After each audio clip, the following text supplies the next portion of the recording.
Everybody, this is Grant from State of the Spark, and yes, you guessed it. I am super pumped to be here today with you. Last week we took off for July 4th celebration. It was actually July 3rd. We took off, but I am back today, and we are here to start a wonderful day together where we're actually going to be, let me do that. There we go. We're actually going to be covering some amazing stuff. Number one, I talked to a young man about how he potentially ruined a millionaire's business. We're going to be talking about that briefly. We're also going to be talking about radical acceptance of reality. That's radical acceptance of reality, and how radical acceptance of reality can actually help you make more progress. And I'm willing to bet more of you than not do not have a radical acceptance of reality. And of course, we're going to be talking about other news. We're going to be talking about the markets briefly and the northern lights in the summer. Yes, there's a crazy phenomenon going on with the sun that we got to talk about. So we're going to be covering that. How a young man almost ruined a millionaire's business, how they got back on track with a radical acceptance of reality, and how you can have a radical acceptance of reality. And then we're going to be covering other stuff. But before any of that, you know what we're going to be doing. Morning cup of gratitude. What are you grateful for this morning? What's getting you out of bed? What's got you going? What absolutely do you need to be focused on, razor sharp, impact in your life and in the life of people around you? We're going to be talking about all of that and more. Let's start with morning cup of gratitude. Tell me in the comments below or in the chat or wherever you're at what you're grateful for today. I need to actually start my day with gratitude. If I don't, I'll be down in the mouth, focus too hard. But having a heart of gratitude, starting with a heart of gratitude, often brings me up and elevates me and lets me look down on the machine of life and have a different perspective. So let's start with morning cup of gratitude. I'll tell you what I'm grateful for. Here we go. I am massively grateful for my routine of studying and learning. If you go back to all 293 episodes of The Spark Show or go to my previous shows, I've had previous shows. If you go back through all of it, you will discover that more often than not, I am grateful for my routine of study and learning. It's not that you study every day, though. That would be phenomenal. The best, most intelligent people I know have not studied every single day, but they've tried. But more importantly, they have a routine of study. And what that does is this. When someone gets off track and it's just massively lost, confused, feeling depressed, feeling overwhelmed, feeling embarrassed, feeling like they've got their head in the sand, which we're going to talk about today with this young man who almost potentially ruined a millionaire's business and a radical acceptance of reality.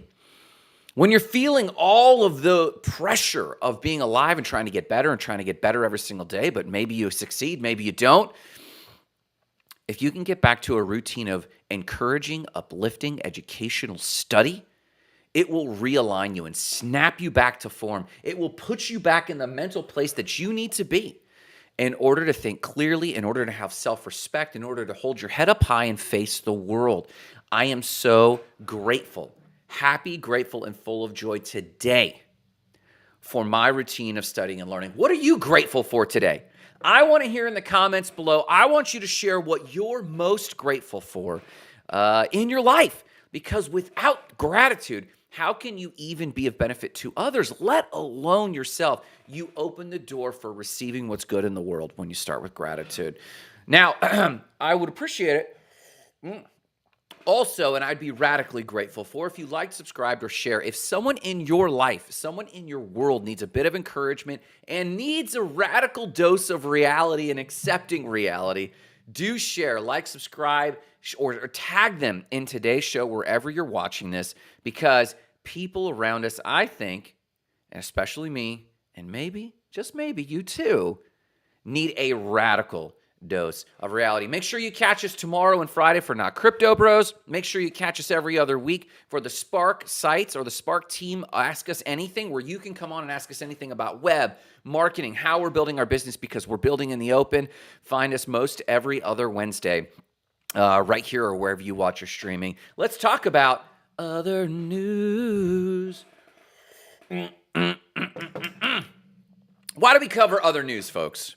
We cover other news because a lot of you are only talking about the same old mundane things. If you pay attention, like I do, at volume to any social media platform, you know that there is just a ton of regurgitation of the same ideas, the same thoughts. And though the average person might not consume as much content as I do, so you may or may not see that, I do. Other news is meant to round out your brain. It's meant to pull your head into other directions where you're thinking about new things, not only to take your eye off of what's distracting everyone else, but also to inform you, uplift you, and fill in the gaps that there's other freaking things going on in the world. That's why we cover other news. Let's talk about a summer solar storm.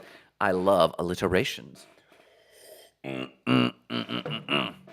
There is, yes, a summer solar storm forecast for Thursday. Now, we're going to cover this in just a quick moment. I'm going to share with you this young man's story. It was shared with me, who he ruined a millionaire's business in just a few short weeks.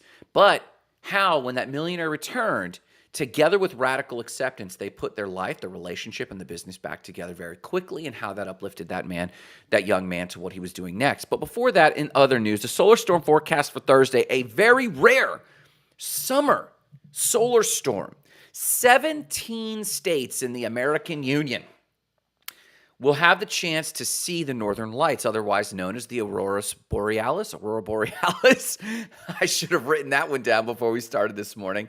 Now, for those who don't know, the northern lights are very colorful. I got to see those in an Airbnb we stayed in Iceland, and our room happened to be facing north. The window in the room faced north, and even in the late summer, we were able to watch the northern lights. It was beautiful. And this happens when a solar storm or a solar wind, ejecta, if you will, from the sun is put out into space and travels and then kind of skims along Earth's atmosphere, and we get the glory of a beautiful sky show. Now, there is a crazy 11-year solar cycle that goes on. Most people don't know this. Every 11 years, there's a massive solar cycle where there's more activity on the surface of the sun. 3 months ago, the northern lights were on display even in Arizona. Think about that. 3 months ago, the northern lights were on display even in Arizona. This go around on this Thursday, Alaska, Oregon, Washington, Idaho, Montana, Wyoming, North Dakota, South Dakota, Minnesota, Wisconsin, Michigan, New York, New Hampshire, Vermont, Indiana, Maine, and Maryland will all get the benefit of these beautiful northern lights. If you want the link, boom, putting it in the comments there for your benefit. So you have that, boom, putting it over there on LinkedIn. If you want to know more about this 11-year solar cycle and how crazy this solar storm is, or if you're one of these states or somewhere to check it out, send us a photo. We would love to see it. Let's talk about the TradFi markets. There's a lot going on in the TradFi markets. Basically, DeFi and TradFi are meeting, and we're going to talk about that very briefly in just a quick moment. But again, why do we talk about the markets at all? To inoculate you to what people want you to feel. They want you to think the market's up, the market's down. I'm here just to share where the market's at, and you can see a trend if you visit us every week that the markets are just kind of steady, believe it or not. And yes, there's some horrendous days. Yes, there's recessions, but it's not nearly as bad as most think, so your emotions shouldn't be attached to it, but your strategies probably should. That's for another day. The Dow is at 33,933. Last time I reported it was at 33,936. That is a flat market statistically, my friends. The S&P 500 is at 4,426. Last time I reported a week and a half ago or 2 weeks ago was at 4,382. The NASDAQ's at 15,133. The last time I reported, it's at 15,033. Now, the DeFi markets are about the same. Bitcoin's at 30,158. When I reported 2 weeks ago, it was at 30,403. Ethereum's at 1,862. And the last time I reported, it's at 1,893. It did pop up a little bit. It did pop down a little bit. And it's about in the same spot. ADA by Cardano, named after Ada Lovelace, the mathematician and computer person, is at 0.2858 cents. Last time I reported, it's at 29 cents. And XRP Ripple's at 46, almost 47 cents. The last time I reported, it's at 48 cents. So how are these worlds meeting? Something to watch for, not financial advice, but it is something that I am watching for, is very soon BlackRock will have its very own spot ETF about Bitcoin. Now, this is a huge move. And what that means is this. You might have heard of an ETF, an electronically traded fund. And that's not important. What's important is that there's two types of ETFs. One is a futures ETF and the other is a spot ETF. If you think about gold, the futures ETF or the spot ETF, a spot ETF means that the price of that fund has to match within a certain percentage the price of gold. It's spot. Basically, it's matching what gold is doing, and then it sells shares based on its holdings of that gold. Now, a futures ETF predicts the future of that thing. Now, there are plenty of funds out there that are future funds based on the price of Bitcoin. And that means even though the price of Bitcoin is at $30,100, the price of that ETF could be at $100 or $60,000. It doesn't have to be attached to the price. But a spot ETF has to be attached to the price of Bitcoin. And this is big, not only because it's a spot ETF, but also because it is Blackwater. Blackwater is one of the largest economic forces in the world, larger than many nations is the size of I said Blackwater, I mean BlackRock. BlackRock is its financial capacity outweighs many small countries. And it is launching a spot ETF for Bitcoin. Something to watch because this is where the DeFi world and the TradFi worlds are coming together and starting to bridge more and more. So watch for that. Markets, again, largely flat. Let's talk about threading the needle. What are we talking about? For our last bit of other news, before we talk about the young man who ruined a millionaire's business and how the radical acceptance of reality helped him put that back together, we're talking about, for a moment, something that is mainstream, that you have to pay attention to for its case study. And that is Threads. Instagram Threads.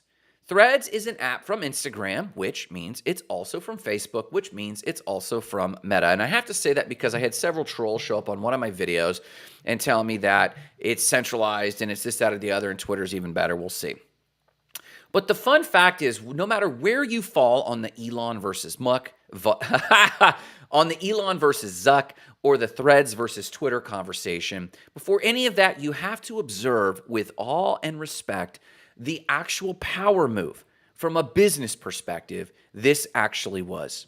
Threads has only been available to the public for a week, and it currently has 100 million active subscribers. In the first 7 hours, it had 10 million. And in the first 48 hours, it had 30 million. And now it is up to 100 million users.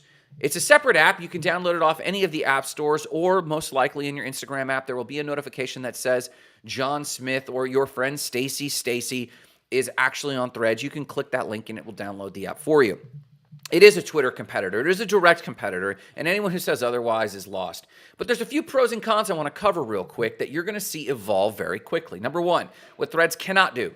Threads cannot go live. This show is live on Twitter, as in many other locations. But currently, Threads I cannot go live to. I can't go live to Instagram right now. There's several of those limitations.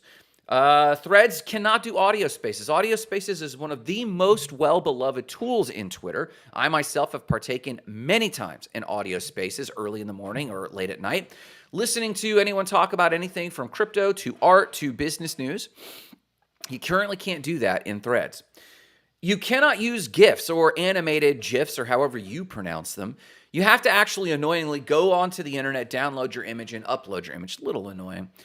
And the algorithm does not do a chronological feed of posts, but the algorithm does something else to serve them up to you. The algorithm matches quite closely the Instagram algorithm, which is not necessarily chronological.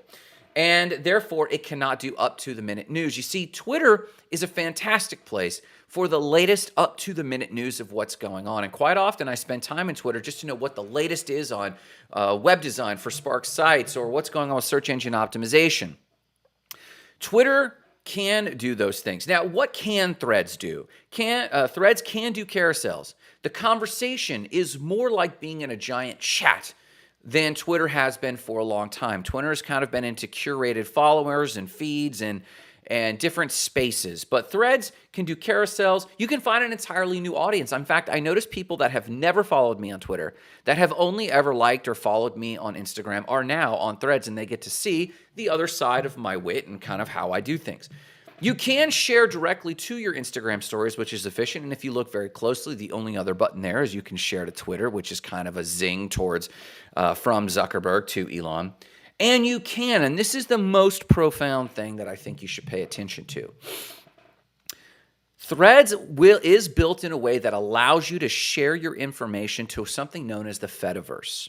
The Fediverse is an underlying architecture that can be found in other services like Mastodon, yet another Twitter ripoff, and several other social media platforms. Threads is built on this same platform, so you should be able to port your information, your profile, your content to any of those other services. Now, we're not going to spend a lot of time on this, but if you haven't checked it out, I recommend you do, because the business case of how fast this has grown is unlike anything you or I have ever seen. So I'm going to put a link there if you want to read more about Metaverse Threads. And even if you don't use Twitter, and even if you don't use Threads, and even if you don't care at all whatsoever, I still recommend you read up on the business case of what Zuckerberg was able to do in such a short period of time and create such a disruption. And I will say this, you heard it here first. At minute 16 and 5 seconds on the Spark Show on July 10th, you heard it here first. I believe this means Jack Dorsey's new social media platform called Blue Sky is dead in the water. The underlying architecture for Blue Sky is a Web3 first architecture, and that will live on in other Web3 decentralized and cryptographic social media platforms of the future. But Blue Sky itself, I think it's toast now that Threads has launched. Let's talk about how an overzealous young man ruined a millionaire's business and how radical acceptance of reality fixed it. Let's talk about it. We all have been young and ambitious and ready to rock in some way, shape, or form. I don't care if you're currently an employee. I don't care if you feel like you're an entrepreneur or don't feel like you're an entrepreneur. Everyone has a story of when they absolutely, as a young adult, hit rock bottom, completely embarrassed themselves, had egg on their face, or whatever other euphemism you want to use, when they completely attempted something and failed. Now, I myself have had several, in fact, many. In fact, most of everything I attempted in my 20s in some way, shape, or form ended up in failure. I heard from a young man recently about his own story, and we're going to not share his identity. But at one point, this young man was working under a millionaire real estate builder. And this person held a bunch of real estate. And this millionaire had built up his empire to the point where he was ready to take a long vacation. It was long overdue. He was going to take a 2-month vacation. And the young man was left and tasked with being in charge of the company. It was quite simple. He had a few things he had to do. He had to collect rent checks. He had to direct the maintenance crews to all the properties and all the projects they were supposed to do. And he was supposed to maintain payroll. Now, that was that simple. It was going to be gone for 2 months. The young man had served under him for some period of time and was supposed to kind of know these things.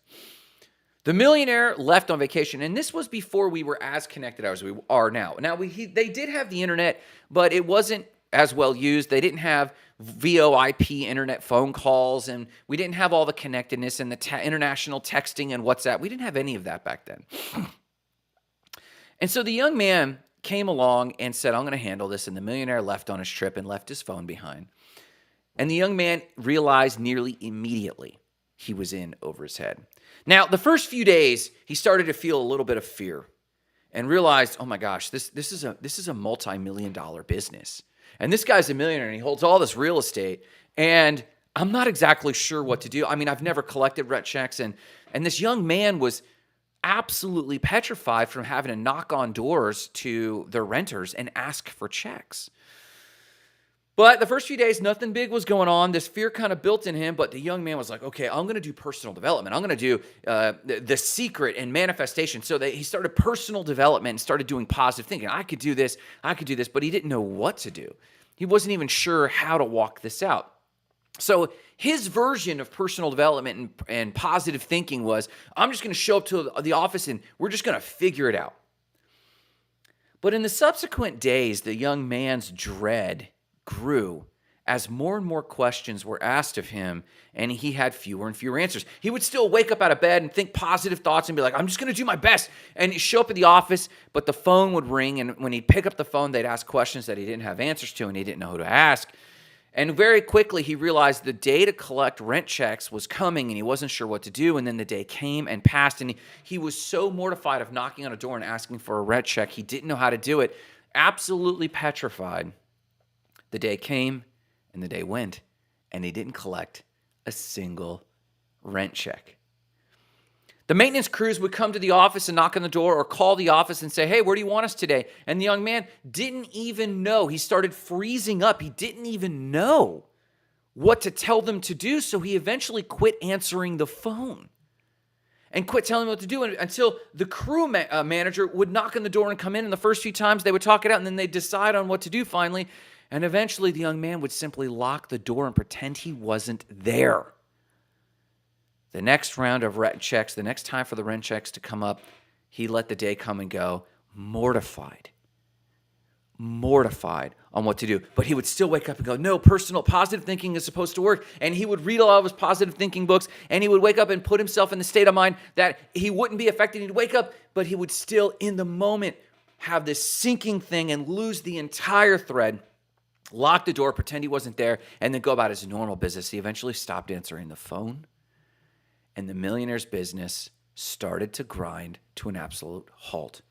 The account started overdrawing, and he didn't know what to do. He didn't know how to reach the man. Why would you think? Why not call the Millionaire? The Millionaire was in the backwater India and backwater China. He was on a cruise, unreachable. He didn't know who to call or who to talk to. He knew he needed help. The pressure mounted until this person thought he would absolutely implode. And on that day, the Millionaire walked through the door, cutting his trip home early. Now, put yourself in this situation. Imagine you had mismanaged this person's business so poorly that the person flew back from India and walked through the door. You would expect to get reamed up and down, fired on the spot, if not sued for mismanagement. And the Millionaire sat down and said, where are we at? And the young man confessed to everything. Together they talked through it, and in just 2 days, the Millionaire had fixed everything. He had called all the renters because he had relationship rapport, knew how to say it. They weren't afraid of writing the check. They didn't know what was going on. It actually wasn't that bad. He looked at the properties, drove the properties, told the maintenance crews what to pick up and start doing, and he immediately got payroll out. And the accounts returned to normal in just a few weeks. The business was back up and running in just a few days as they sat and looked at it together. Now, the young man was so frozen in fear he didn't know what to do, and the Millionaire simply told him, show up tomorrow. And the young man said, he's going to fire me tomorrow. So the young man showed up, and the Millionaire didn't fire him. They just worked through the work. And the next day, the Millionaire said, hey, show up tomorrow. He didn't say don't worry. He didn't say put him at ease. He let the pressure sit there, but he kept telling the young man to show up the next day. The young man kept showing up the next day, and every day they sat and reflected. They sat and reflected together. What happened? What went wrong? Eventually, as they sat and reflected on all of this pain and weight that the young man had been bearing, they began to make progress. You see, I read a quote today by Ray Dalio. And the quote said, pain plus reflection equals progress. From Ray Dalio's principles, pain plus reflection equals progress. And in this young man's life, this was proof positive. Now, fortunately, he was with a business owner, a millionaire who had the presence of mind to know that the only way to get this thing, the only way to make progress is for this young man to experience and sit in the pain he's experiencing, but then for us to reflect. If you are only a reflector, if you have only sat and meditated and journaled and wrote positive thoughts, but you have never experienced pain, I question if we can partner. My good friend Jarrett said yesterday as we were sitting talking about a new project we're doing, we're looking at a private equity project coming up, and he and I were talking about who we trust and why. And the big thing was this. He said this. We were talking about a particular person, whether or not they should be a general partner on this private equity thing. And Jarrett immediately said, that person has never lost enough for me to trust they would know how to manage well. And that struck me.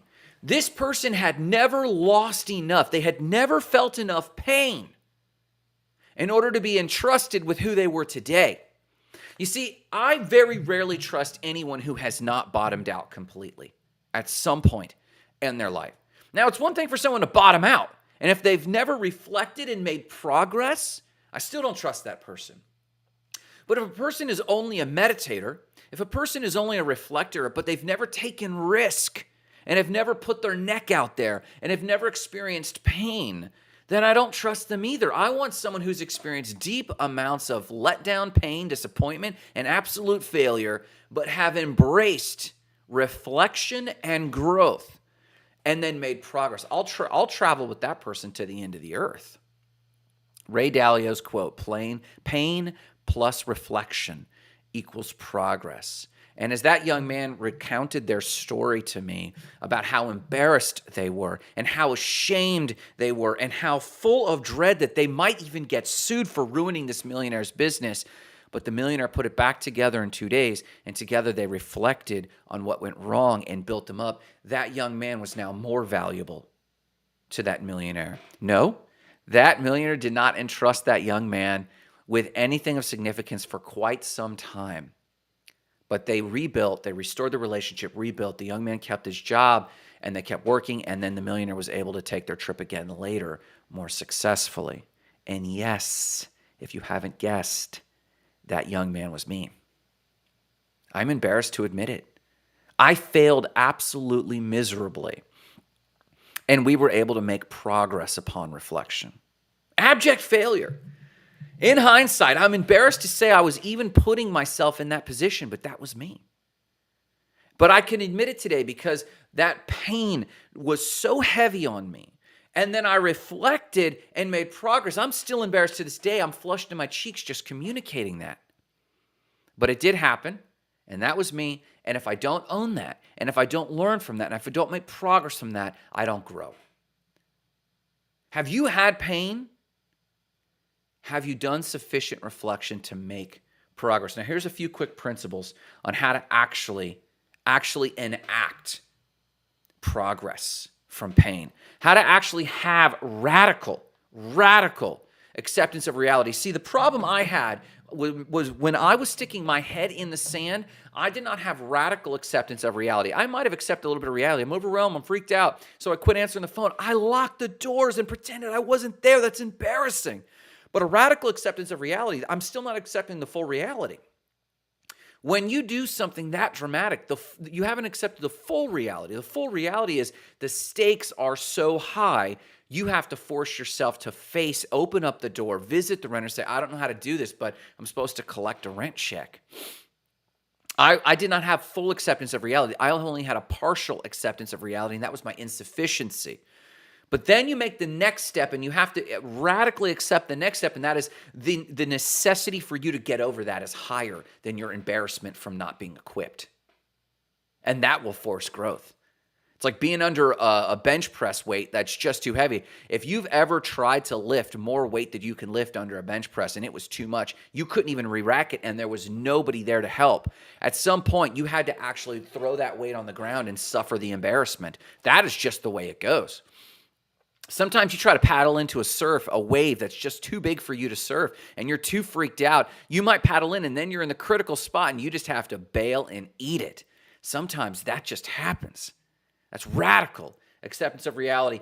And so from Ray Dalio and then my own experience, here's a few ways, 7 ways that I think you can here's 7 ways that I think you can radically accept reality and make massive progress. Number 1, remove distractions.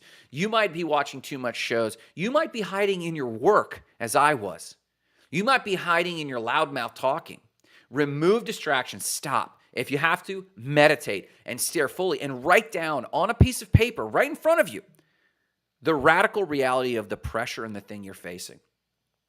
Number 2, look at the thing you've been avoiding. So if number 1 is removing distractions, number 2, writing that thing on a piece of paper or looking at it. If you've been avoiding looking at your bank account because you're afraid it's too small, open up your bank account. If you've been afraid of having a conversation with your loved one because you're afraid they might reject you, sit down with them today and say, we got to talk. You need to look at the thing you've been avoiding. Then, the third thing, do not judge. Don't judge yourself and don't judge them. Make it an intellectual exercise. Hey, intellectually, we got to look at this thing. The machine's not working so well. Can we look at this thing and not lose our shit?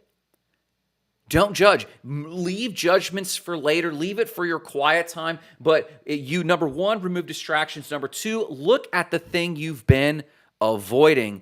And number three, don't judge. Don't make any serious judgments. Number four, own it. If you are responsible for the darn thing, own it. If you're responsible for the situation you've gotten yourself in, own that fact. You have to just tell yourself, and again, no judgment. Oh, I'm the one that has to change this. I have a tattoo right here that says nobody's coming. And I have to finish the tattoo, and it says Tat Tvamasi, which is a Hindi phrase that basically means you are the one you're looking for. Take radical acceptance of reality starts with radical acceptance of responsibility. That's on me.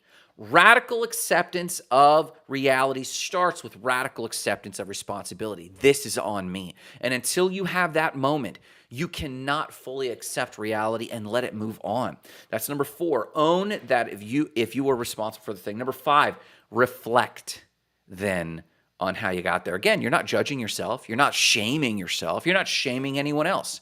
You're literally reflecting, how did we get here? Well, I thought this, and then I decided that, and then, I made a poor judgment call here. Okay, write down the steps, and then let go of it. Again, let go of judgment. Look at it, understand it, but don't ruminate on it.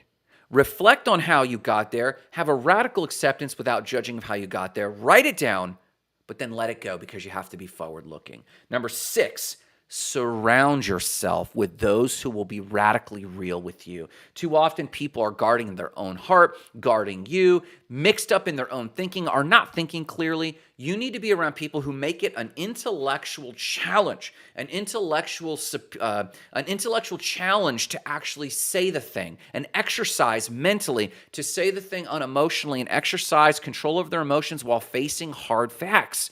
Surround yourself with intellectuals who are willing to go there without shame, without judgment, but also to move quicker and to fix the thing quicker. And number seven, make massive action today. Number seven, make massive, massive action to fix the thing that you have been avoiding. Listen, is that helpful at all? I hope it is. I've got to run and start my day because there's things that I need to get radically honest with myself about, that I have to face down and tackle, that I have to do. And why am I talking about radical acceptance of reality? Because so many of you are avoiding the very thing that is holding your freedom. So many of you are avoiding doing the thing, facing down the thing, tackling the task in front of you, tackling the conversation in front of you that is holding you back from your highest self. And why do I care about your highest self? I want you to remember this, and I want you to get this in your head. Today, yes, I do want you to have radical acceptance of reality and practice it, but before anything, I want you to remember this, and that is the mission. Igniting lives of explosive significance, starting with your own. Have a great day.